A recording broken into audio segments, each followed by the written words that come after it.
والفجر وليال عشر والشفع والوتر والليل إذا يسر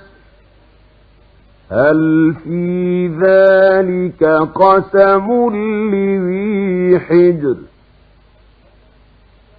ألم تر كيف فعل ربك بعاد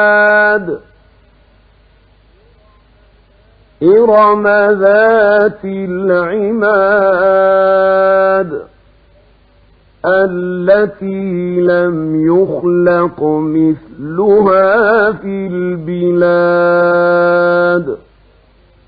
وثمود الذين جابوا الصخر بالواد